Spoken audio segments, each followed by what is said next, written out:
picture this for a second. You're sitting in a high school courtyard. Standard high school stuff, right? Yeah, exactly. It's lunch break, the sun is shining, plastic trays are clattering, and you've got a table of teenage girls doing exactly what you expect teenage girls to do. Giggling, fixing their hair, gossiping about their crushes. But they aren't looking at, like, the quarterback of the football team. No, they're swooning over heavily armored, faceless military guards who are actively patrolling the perimeter of the school. They call them samples. It is such a jarring image right off the bat. You have this layer of totally normal high school social dynamics just overlaying what sounds like a literal military occupation. I know, and while this group is debating which faceless super soldier is the dreamiest, you have our protagonist, Grace, just sitting right next to them. Sitting there staring at a moldy sandwich. Yes, a sandwich made of old, fuzzy leftovers because her mother absolutely refuses to use the household 3D food printer. That detail about the printer versus the moldy bread really anchors you in this world. It's high-tech, but it's gritty. And that contrast is, well, it's exactly where we're living for today's deep dive. Welcome back, everyone. Today we're unpacking a narrative chapter titled Range Error. Behind the Curtain, Chapter 16. It's from the J.M. Britton channel. And don't let the technical title fool you. This isn't some coding manual. Not at all. It acts as a window into one very specific day in the life of this student, Grace. And our mission today is to track Grace through this day. We're going to follow her through her classes in English, math, science, and music, and see how she takes these totally separate subjects and weaves them into, like, a unified theory of how the universe works. All while a mysterious entity named 87 is watching it all unfold. It is a wild ride. It really is. And it starts with that scene you mentioned at lunch. It's a complete study in perception. You have Grace's friend, Taylor, and the other girls projecting this romantic fantasy onto the guards. Right, Taylor thinks they're dreamy. She's staring at their armor like it's a tuxedo. Which is hilarious because, as Grace points out internally, you can't even see their faces. They're wearing Kevlar, angular body armor, full helmets. Grace is looking at the exact same thing and thinking, for all I know, they're just clumps of solder and wire. That's the first clue that Grace operates differently. The other students see what they want to see: protectors, heroes, heartthrobs. Grace looks for the mechanism. She looks for the reality beneath the plating. Exactly. She questions if there is even a human in there at all. She's definitely the skeptic of the group. Uh-huh. But there is a reason the guards are there, right? The text drops some hints that this isn't just a standard security detail. Yeah, we get some really good world building through the cafeteria gossip. A student named Chico mentions that a man named Hobbs is on campus. Hobbs is the head of defense at a massive company called Inter. Which sounds incredibly ominous. Very. And the rumor is that he's visiting the headmaster because the school might be helping to develop technology for something called Halo. So wait, this implies that the school isn't just for learning. It's a feeder system. For a military-industrial complex. Potentially, yes. These kids aren't just students, they are assets in development, which makes the presence of the samples, the guards, even more intense. They are guarding the investment. Wow. That adds a whole new layer of creepiest to the lunch break. Yeah. And amidst all this high-tech intrigue, the 3D printers, the military contracts, Grace is eating a sandwich that is literally green and fuzzy around the edges. It creates a massive disconnect for her. Everyone else is eating perfect, printed food. Grace is eating decay. It isolates her. She feels like an oddity. And that feeling of isolation makes her hyper-aware, I think. She notices something the others miss. The oddity on the wall. Right. She locks eyes with the visor of one specific guard. She feels unnervingly attuned to him. She even wonders if he is listening to their conversation, which should be physically impossible given the distance. She brushes it off as paranoia, right? She thinks she's just being weird. She does. But as we'll see, Grace's paranoia is actually a heightened form of perception. She senses a connection that isn't visible on the surface. And that theme of seeing hidden connections, that is the driving force of her entire day. So the bell rings, lunch is over, and we head to class. And this is where the deep dive really begins, because the curriculum at the school is fascinating. First up is English. But not just reading a paperback.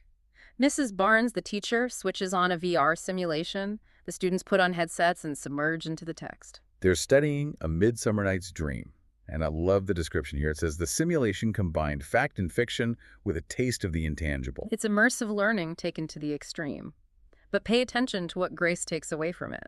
She isn't just enjoying the fairies and the magic forest. She is analyzing the structure of control. She focuses on how the characters are manipulated. Like, are they in control or are they being played? Exactly. She questions the nature of reality versus dreams. She notes that in the play, life and dreams are interconnected and interchangeable. She resonates with the darker side of love where the usual rules don't apply, And she thinks the crazy story made complete sense to her. which tells us so much about her mindset.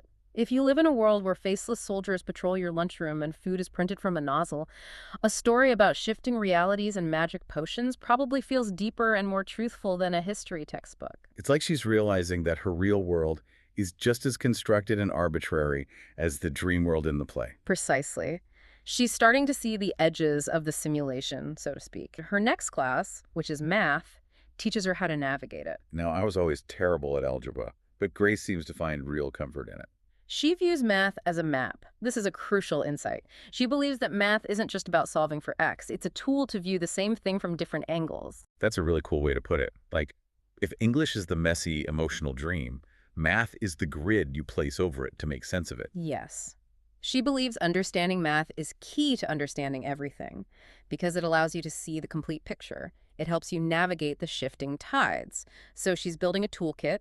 She has the skepticism from lunch, the awareness of fluid reality from English, and now the structural mapping of math. And she takes all of that straight into science class.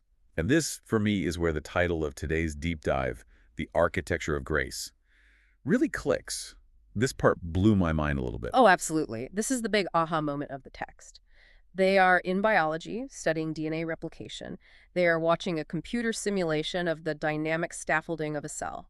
But Grace gets distracted by these little things called kinesin proteins. Motor proteins. If you haven't seen a video of these, you have to look it up. They literally look like little stick figures walking along a tightrope. Grace calls them little alien beings or miniature motorized machines. They are carrying these giant sacks of cellular material on their backs, just marching along the microtubules. And watching them triggers a massive epiphany for Grace. She formulates what we can call the nesting doll theory. Okay, lay this out for us. She looks at that protein. It's working tirelessly. It's fixing DNA, specifically protein 53, which rushes in to repair damage like a tiny mechanic. It has a job. It has a function. But does it know why? Probably not. It's a molecule. It doesn't have a brain. Right. It is oblivious to the nesting dolls which contain them. It doesn't know it's inside a cell, which is inside an organ, which is inside a human named Grace. It just walks. And Grace asks the terrifying question, are we the proteins? Exactly. She thinks, what if humans are just like these kinesin proteins? We wake up, we go to work, we build cities, we have wars, we fall in love. But are we just performing cellular maintenance for a much larger organism that we can't even perceive? That is heavy. It makes you feel incredibly small, but also weirdly significant. Like, my boring Tuesday morning meeting might be the equivalent of repairing a strand of DNA for the universe. It's a total perspective shift. It reframes purpose. You don't have to understand the whole organism to be essential to it. And she takes it even further with physics. She brings in time dilation. Oh, right. The gravitational distortion of time. She looks at these microscopic proteins zipping around and wonders about their perception of time. To us, they are moving incredibly fast, and they live for a fraction of a second. But to them... Does a nanosecond feel like 80 years? Exactly. Does their tiny life feel as long and complex to them as ours does to us?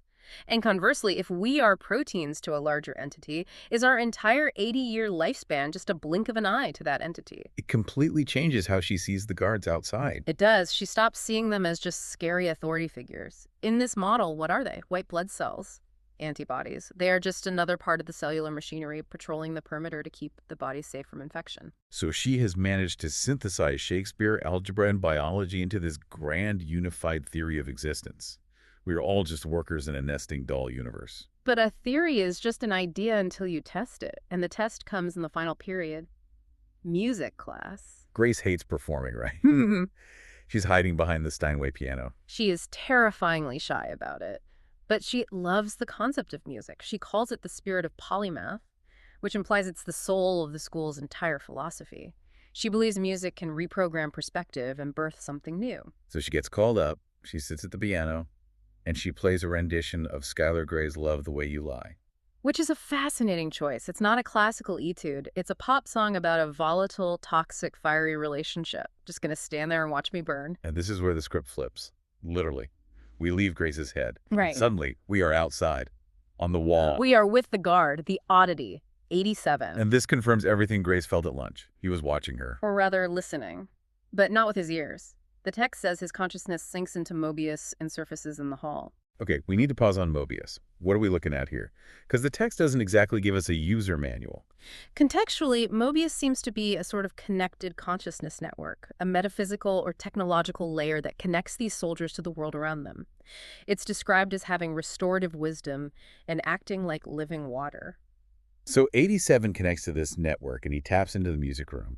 And what he experiences isn't just audio. He doesn't just hear a girl singing. No, this is where the narrative gets wild. He experiences a vortex, a tornado.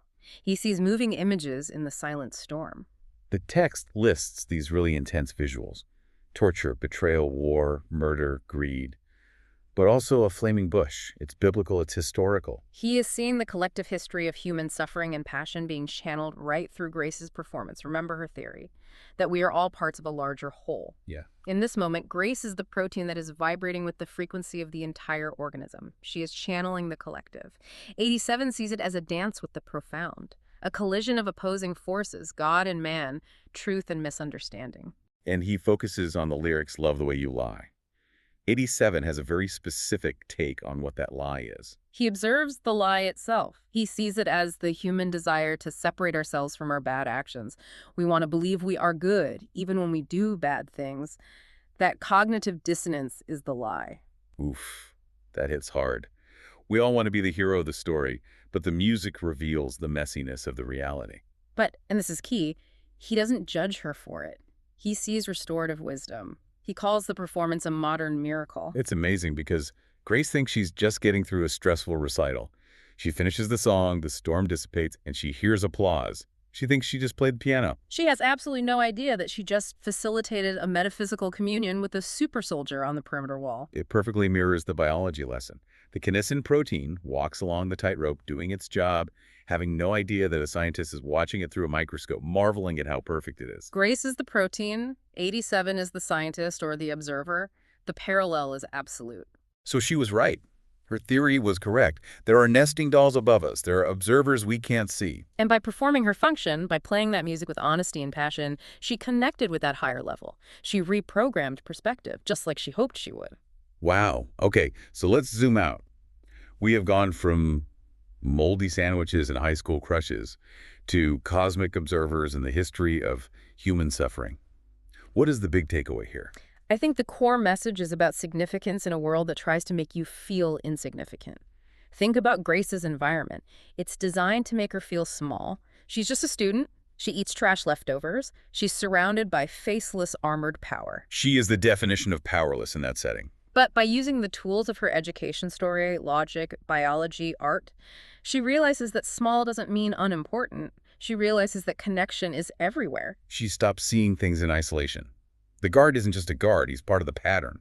The protein isn't just a bug, it's a blueprint. Exactly. Ranger, the title, implies looking at the wrong thing or not seeing far enough. Grace's journey is about correcting that error.